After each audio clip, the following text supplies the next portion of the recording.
This is a presentation on Fatimid Textiles. To start at the very beginning, we must acknowledge that flax, which is spun into linen yarn, has been a major agricultural product of Egypt since prehistoric times. However, the Fatimid caliphs made flax an essential cash crop, pushing linen textiles to the forefront of manufacturing. The extraordinary importance of textiles in medieval Egypt are recorded in the Genzia documents, where a variety of fibers, mordants, dyes, and finished textiles were among the prominently traded items. Textiles played a large part in Fatimid court, where sumptuous fabrics clothed the caliphs and covered the walls and ceilings of their palaces. Additionally, textiles were given as gifts and were displayed as wealth.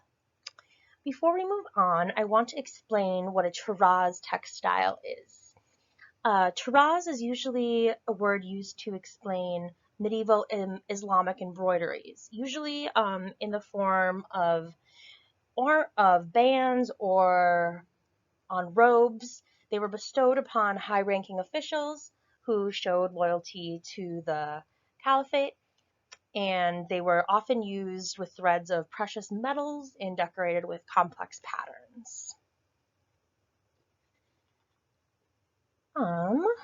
The earliest Fatimid caliphs wore special outfits for important occasions, and prior to the conquest of Egypt, had ordered their taraz textiles that were to be made in Egypt, and they were inscribed then with their names and titles. However, once in Egypt, more materials were made available, and many private and state taraz factories were established. Caliph palaces held royal storehouses of elaborate textiles, such as gold-embroidered elephant saddle cloths, which, due to regular use, have been lost to time. Many of these royal textiles were decorated with both human and animal forms. Fabric and garments represented wealth and could be used as payment in exchange for goods and services. Shown here and in the previous slide were fragments of taraz veils, which would have been used for turbans or often as burial shrouds. This is all that would be remaining of them, but I thought this one in particular was beautiful with the yellow inscriptions. Today, all that remains are these fragments of the long, undyed linen cloths that are subtly decorated with woven tapestry brocades, depicting inscriptions in wool or silk. Often these details would be dyed blue with indigo or using other natural plant dyes. And they would often depict the name of the ruler and the date which he was ruling. This made it easy to understand the development of the taraz. The borders of Kufic script were enclosed in leaf-like designs in oval or hexagonal medallions set behind a pattern of animals or birds. Early textiles show thin, narrow bands that gradually grow in number and width over time. During the reign of Al-Hakim, more subtle but intricate and well-drawn miniature design motifs appear.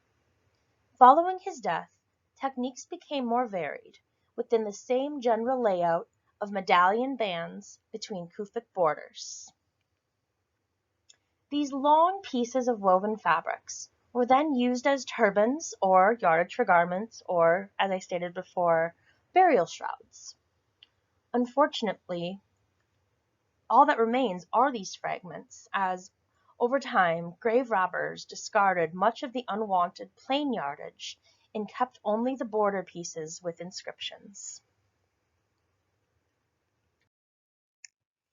So I want to preface this slide with the fact that it is not a Fatimid textile, but rather a Coptic textile. So it was made by Christian Egyptians that depicts a rider and 4 warriors. I mostly wanted to show it just to give an example of another kind of textile that was being made around the same time in the same area. mostly just because of the use of the silk brocade that was wove. This was all tapestry woven, and as a weaver, the skill and amount of time that would have gone into something like this is really truly unreal, and it deserves to be appreciated. So that is the end of my presentation.